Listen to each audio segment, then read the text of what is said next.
Assalamu alaikum. Ashhadu an la ilaha illallah wahdahu la sharika lah wa ashhadu anna Muhammadan abduhu wa rasuluh. Allahumma salli ala Muhammad wa ala Muhammad. It's a pleasure. Seems like we have, it's a lot of people here, huge crowd.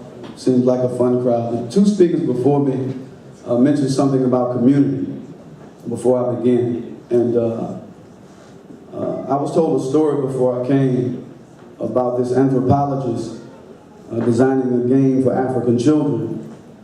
And he put a basket of fruit under a tree.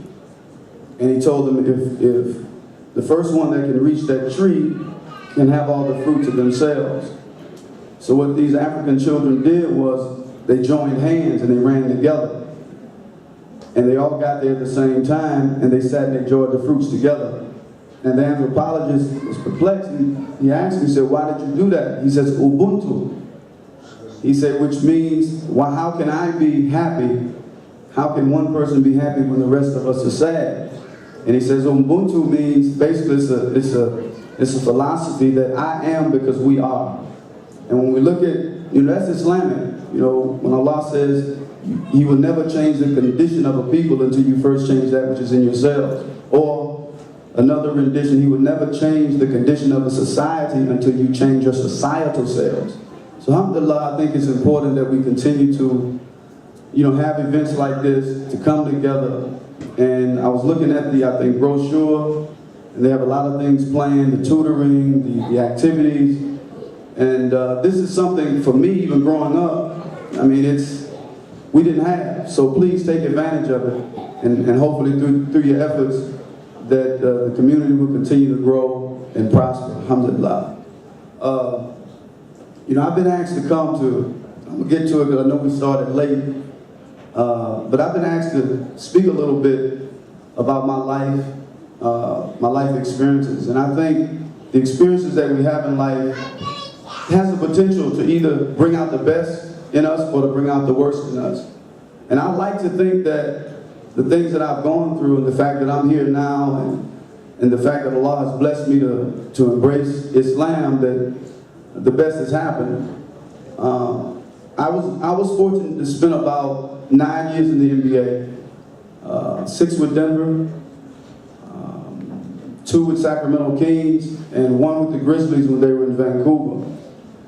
And the journey to get to the NBA was very, very difficult, very challenging. Just like, we all have occupations, we all have desires and aspirations, and as the old cliche or adage goes, nothing good comes easy. Well, it's certainly true. I grew up in the South, in the state of Mississippi, in a small city, Gulfport. And I grew up in the ghetto area called Surrey City. And just like many in America who grew up in these similar environments, and just abroad, I was surrounded by prostitution, I was surrounded by alcoholism, drug addiction, sex out of wedlock, all of those things. Welfare, illiteracy. My mother had an 8th grade education, and so because of that education or the lack of education, there was only so much that she can provide us with. She couldn't give us really the educational structure that we needed. And so in light of all of that, in light of all of those struggles, on all of those challenges, and we all face them to some degree, I was blessed at a young age to know what it was that I wanted in life. And even though my mother may have wanted the best for me in terms of education, it's hard to give someone what you yourself don't have. It's hard to instill in someone a routine if you yourself is not doing it. And so because of that, especially when you lack information, there's a tendency, and when you're living in a certain environment where people look at you somewhat like a second-class citizen, look at you as inferior, you begin sometimes to feel that way. It's like the saying goes, sometimes you become a product of your environment if you're not careful. And there's a tendency when you grow up in those areas for people to count you out, and then you begin to count yourself out and doubt yourself. But then there's an inner yearning to be great, to be successful at what you do. And so at a young age, I was blessed by Allah. And I know it was Allah because I didn't see it around me. But I was blessed to know what it was that I wanted. Unlike a lot, you have people today that you go to college sometimes 3-4 years and then they change their major. Think they wanted something, but it was something else. But that was different for me. And I knew at the age of 9 years old that I wanted to be the best basketball player I could possibly be. And what's interesting is that that's all I thought I could be. I didn't know until later on after reading that, man, I had better chances statistically of becoming a doctor or a lawyer than becoming a basketball player. It was very difficult to make it in the NBA. But I was set on doing that. I was set on being that type of, setting my goals high. But it was risky, because if I were to fail, my life was over. So at 9 years old, 8 years old, I want to be the best. So I charted out a course. And I said, you know what? I got to figure out something. I got to figure out a way to achieve this goal. However, I have to. And I'm at this tender age of 9, and I'm trying to put all the weight of my family's problems on my back. So I would wake up at 4 o'clock in the morning, and it's still dark outside. And I'm waking up, and my mother for years, she had to be to work at 5. And when she would leave, I'm right out the door behind her. And it's still dark outside. You can't see anything. It's like pitch black still at 4 o'clock in the morning. And I had 3 courts that I went to. And the one I went to the most was the one closest to the beach, because it gave me that sense of peace. But I would go to that basketball court, and I would envision at that young age, as I'm going to the court, I'm moving fast. I'm playing against this imaginary person in my head. I'm dribbling to the court. And how my imagination worked was everywhere I went, dribbling the ball, pretending to shoot the ball, I imagined that they were this close, flicking the ball, shooting the ball. So I had to work on my quickness. I had to continue to do that. And I would train religiously, day in and day out. Not with the sole purpose of, some people say, I want to make it to the NBA so I can have a fancy house, fancy car, a lot of money. For me, I wanted to just provide for my family. I wanted to be able to help people. It was less about what I could have for me and more about what possibly I could do for someone else. So this was a part of my motivation as a young man. And there were times when I would wake up, literally, and I would have tears in my eyes. I'm crying. That type of crying. Like, I don't want to go, I'm tired, I don't feel like it. But there was something I had, there was always something I had to dig down, I had to motivate myself. We all have it in us. Whatever it is that makes us click, that picks us up, that pushes us to continue. And I had to continue to do that as a young man. And so I would wake up and I would train. And it didn't matter to me whether it was 100 degrees outside. It didn't matter. And I'm not exaggerating. And I know it's Allah who instilled this in me. Even though it was tough, I was able to push through it. But it didn't matter if it was 100 degrees outside. It didn't matter if it was freezing outside. It didn't matter if it was thundering, lightning outside. They still think I'm crazy in Gulfport, Mississippi. Because I would bounce the ball morning after morning. I'm sitting there and I'm getting ready. I'm putting on my shoes, and you could hear the lightning. You can hear the rain pouring down. And it's like I'm oblivious to all. It's like the sun is outside. I'm tying my shoes and I'm out the door. And it's raining, lightning, and it's dangerous. But this is how bad I wanted it. Now that I'm older, I realize, well, maybe I took it too far. By taking it to that extreme. But at the time, this is how much I wanted. So I would train over and over again with those ideas in mind, trying to better my situation, trying to better my family's situation.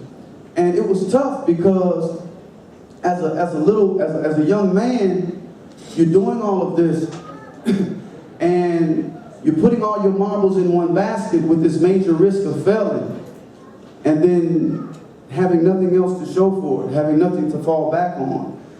But one thing that constantly pushed me, I grew up in a Christian background. I didn't grow up in a Muslim household. And we were always taught the importance of prayer.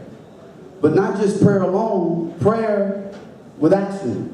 So as you pray for something, you move towards your prayers.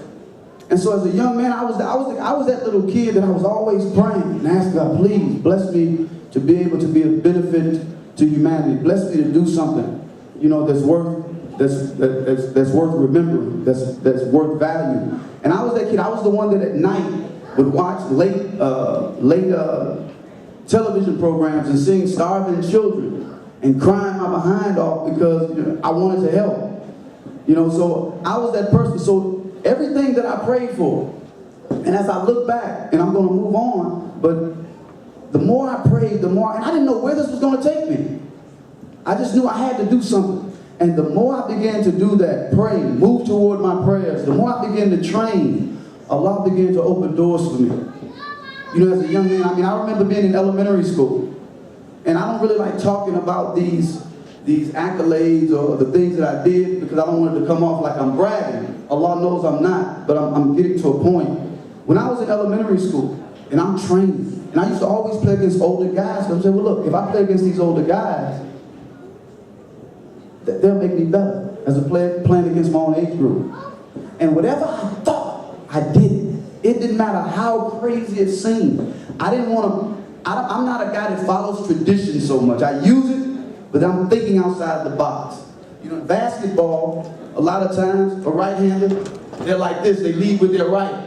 Well, sometimes I'll lead with my left and I'll shoot like this. Sometimes I'll be like this and shoot like that.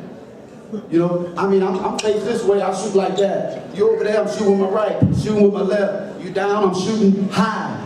I'm like, the more angles I can give you, the harder it is for you to control me. The harder it is for you to label and define me. So this is the way, I'm thinking, I told you I was going to lose my train of thought today. Some of all that playing we were doing. What was I would train, oh my goodness, what was I saying?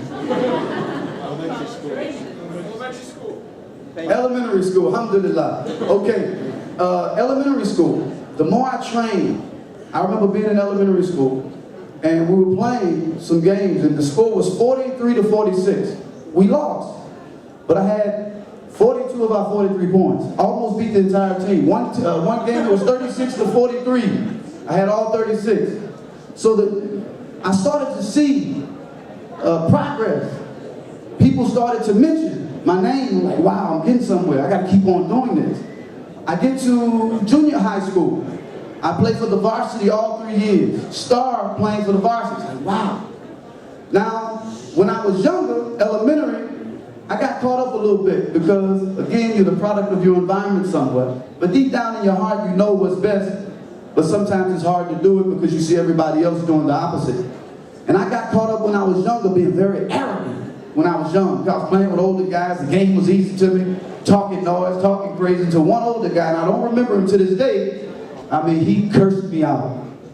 And he made me feel bad. And I wish I knew who he was because I go thank him today, but I don't remember who he was. But I remember he cursed me out so bad, and at the time I'm looking at him like I'm talking back to him. He's older, but he was hurt. What he was saying was penetrating my heart. I was like, man, never had nobody talk to me like that. I thought I was it. And after he left, at that moment I made the decision, I said, from this day forward, I'm going to be humble in everything I do. I said, you get more from being humble than arrogant. I'm just letting my game, my actions speak for me. And this is what, and he really changed. But as I began to grow and develop, it's easy sometimes when things are working well for you to become arrogant and cocky. And it was because of him, by the grace and mercy of Allah, Allah sent this guy to me that I was able to transition out of the arrogance into, inshallah, humility. But I go to junior high school, and I'm starring for the team 3 years in a row. My name is getting known. I go to high school. Before I enter the high school, before I even play a high school game, I was first team state All-American. Before I even touched the ball, I'm like, wow. But that only made me hungry. So I'm seeing, as I'm praying, I'm moving towards my prayers, Allah's opening doors for me. And it feels good, but at the same time it's scary. Because you know that it could all end in the blink of an eye. So you're staying humble, you're staying hungry. I ended up being invited, and I'm skipping some details, but I ended up being invited to a camp And it's a long story, but I almost wasn't invited because one of the coaches was keeping my mail. He didn't want me to leave the state of Mississippi. I was getting colleges colleges were sending, he would give me some of my letters, but he would deny some. And then there was one camp, the 5-star All-American camp, I missed because he didn't tell me about it. And for some reason I caught wind of this one, and I confronted him about it. And it was a camp in Princeton, New Jersey. It was the top camp in the nation at the time, 110 of the quote-unquote best high school players in the nation. And that year that I came to that camp, there was a scout. And they said he had never given anyone a 5, which was the highest score. And I went 2 years in a row, and he gave me a 5. And I came out of high school being the #1 guard in the nation. But one of those years at Princeton camp, Michael Jordan came. And this is when he was the black and red. I don't know, I mean, I go way back. Black and red shoes and outfits, and younger at the time. And he was talking to us, like sitting. If this was the stands, and this is Michael Jordan, and this is the court, he was talking. And out of everybody, he ends up pulling me out of the crowd, giving me the ball. He says, "Young fella, I want you to," because he was talking to us about the NBA. I don't remember all the details because I was just, I'm trying to check him out, look at his body, how strong it is, and okay, this is competition in my head. Not being arrogant, but it's competition. And he pulls me out of the crowd. He says, "Young fella, I want you to take the ball. I want you to come at me as hard as you can. And I'm going to defend you." And I look at it. I'm not nervous. I'm like, this is an opportunity. I've been training hard. And the thing about my training is, I train with my imagination. That's hard. Why? Your imagination is the greatest gift you have. Everywhere I went, everywhere I go, I'm always trying to escape my imagination. And he's always this close. If I can escape, if I can leave my imagination, and I can get my shot on, you don't have a chance as a human being, because a human being can't stay with you like your imagination can. So I'm like, this is an opportunity. So I get the ball on Michael Jordan. I'm high school, talking about one of the greatest players ever played. And I get the ball, and I hit him with a jab step and go left. And when I go left, it's like he took off like Usain Bolt. Because you got high schoolers watching. He's Michael Jordan. And if I would have went up, straight up, he would have blocked the shot. Instead, I extended. And when I extended, I could see his hand near the ball. And I flipped it up real quick and I scored. They're like, oh! And you know me, of course, I come back down. I score. The crowd is, ohing and ahhing and all of this. I want to do that. But we got to play it off, especially as a man. You got to act like you do it all the time. Walk back. He gave the ball to me again. I'm like, uh-oh. So this time I'm saying it's about strategy. I'm not going to do the same thing because he's expecting it. So I get the ball this time. I jab this way. No, I get it. I go through my legs like I'm going this way. I cross him over. I hit him with the right, scoring him twice. Ball comes out of the hoop. He takes it, he says, "Go sit down." What that did for me was this. My confidence went out the roof. Because I said, wow, I'm onto something here. I said, man, I started on this journey at 9 years old. I started with a belief that I could do something. And on top of that, here it is, I come out of the ghetto. I come out of a situation where my mother had an 8th grade education. I had all of these challenges in front of me. And on top of that challenge, not until I got to the 11th grade did I realize that I've been dealing with something from elementary on up to this point today. I didn't realize, I knew something was different about me, but I didn't know what it was until the 11th grade, that I have Tourette syndrome, a neurological disorder. It controls your nervous system. It's like your brain and your nerves are not on the same page. So if I hit something as simple as if I'm hitting this and it doesn't feel right coming off my knuckles, and I hit it and I'm hitting it hard, if it doesn't feel right, I have to keep hitting it until my mind and my body are on the same page. And it's just not with hitting this, it's with reading, it's with whatever I do. Getting up in the morning to go play before I even leave at 5 o'clock. There used to be a commercial, I know a lot of you are young, too young to remember, an old military commercial about the Marines. They say, we do more at 4 a.m. than you do all day. I do more before I leave the house than probably a lot of basketball players do all, because it took me just a long time. I would put my sock on, take it off, put it on, take it off, put my shoe on, take it off, tie it, untie it, tie it again, pants on, take them off. I'm like, man, I'm so tired of this. It's ridiculous. And this is what I have to do every day. Go through this. When I'm playing, I would train. And I would train to the point of exhaustion. And I'm not exaggerating. I would train to the point where it seemed like sometimes I was going to die. Literally die. I couldn't catch my breath. And tears would flow down my eyes. I'm like, please God, help me. I'm taking this too far. I'm taking it too far. After I would train for 2 hours against this imaginary person, that's when I'm trying to go, Tourette syndrome comes in. It's like it's another person. So, no, you're not finished. You have to play me now. And I'm nothing like him. So I'm already exhausted at 9, 10 years old. I'm ready to go home, but I can't. Because it won't let me.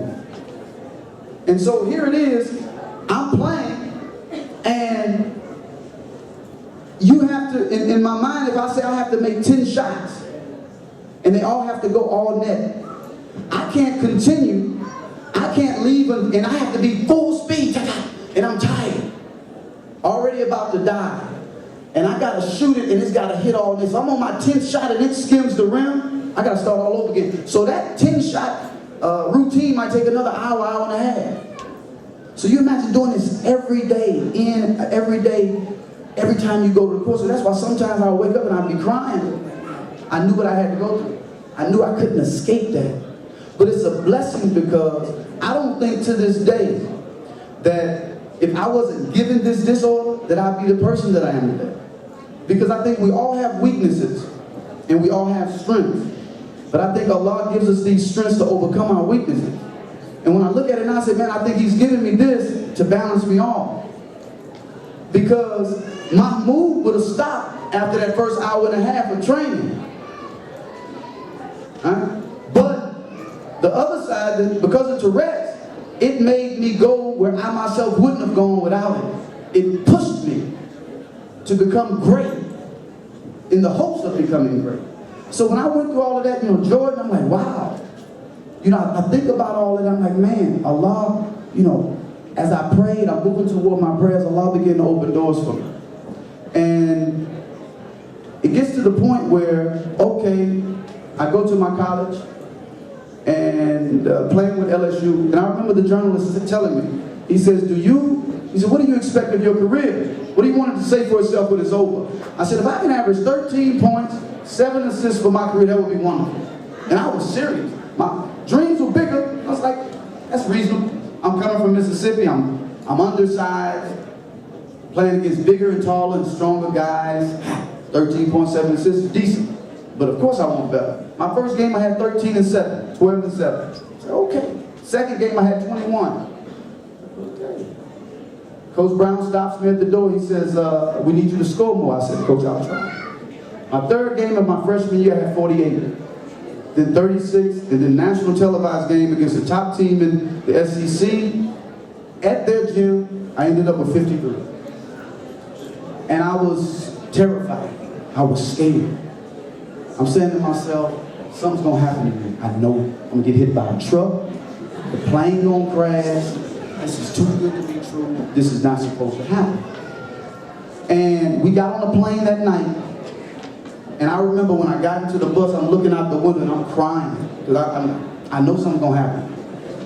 Good things don't, I'm where I'm from. It's been nice up to this point, but something's gonna happen. I was even we get on the plane. Usually planes planes, when they hit turbulence, they're like this. This plane, not only was it doing this, it was doing this. You had some of the teammates screaming, yeah, man, shut up. They're having fun like we're on a roller coaster ride. Man, shut up, this ain't fun. And I'm sitting on there like, I knew something was gonna happen. I thought this is it, this is the end. And we landed, I was contemplating going to tell Dale Bryant, hey coach, listen, I want to play for you. I want to play, but I just want to play home games. I don't want to fly people. But I said, I got to suck it up. If something's going to happen, it's going to happen. And it's a blessing, because to this day, it's been like 25 years. I think I still hold the single freshman scoring record in the history of the NCAA. The person that came closest by 2 to 3 points, many of you know because he's in your era, Kevin Durant. He came close. And I'm saying all that to say that it started with a dream and a belief that I could do something. And I put my trust in Allah that it could come true. And the more I trusted and the more I moved in the direction of trying to bring about, manifest those dreams, so to speak, those aspirations, Allah began to open doors for me. But my career began to take a change. I went to the league.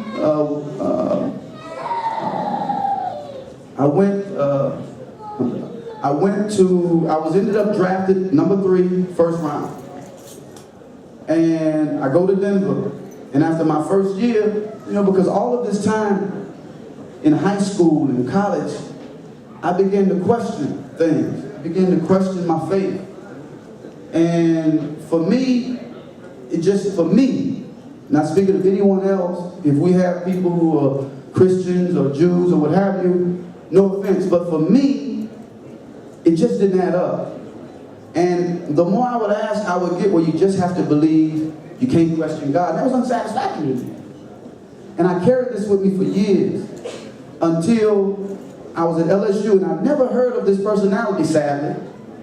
And this shows the extent of my lack of education up to that point, but I never heard of Malcolm X. Well, someone gave me Malcolm X autobiography. I began to read it. And his life fascinated me. How he was able to transcend his environment or transform his life to where he was, to what he became. Powerful speaker and thinker. And I was like, wow, if this could do this for him, wonder what it could do for me.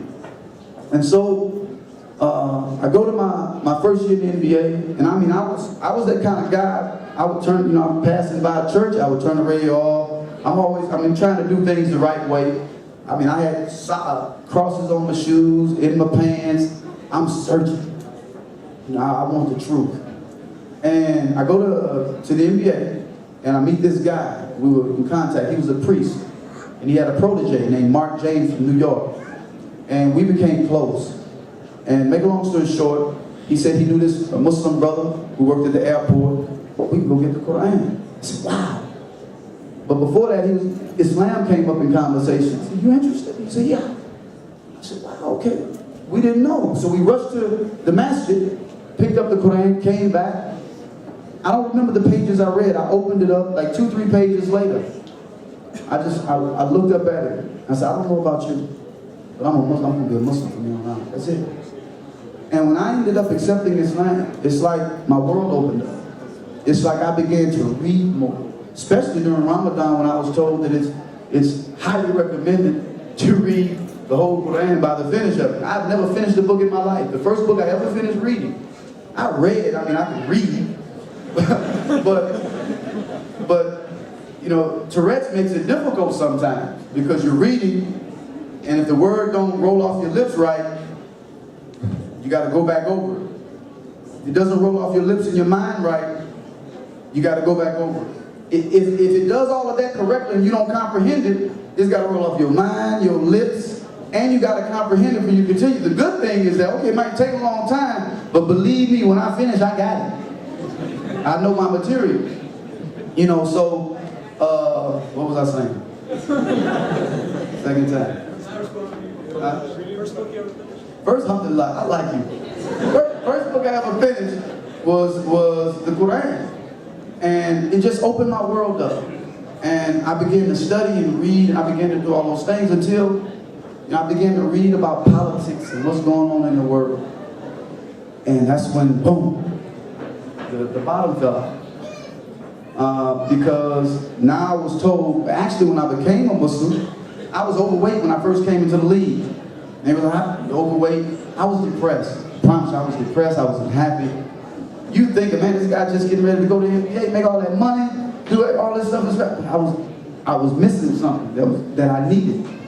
And that was a foundation, that was a belief system to carry me through, to keep me balanced. I just wasn't happy, something was missing. And, I was terribly miserable. And man, this is the third time, forgetting what I said. This is old age. What was I gonna say? Alhamdulillah.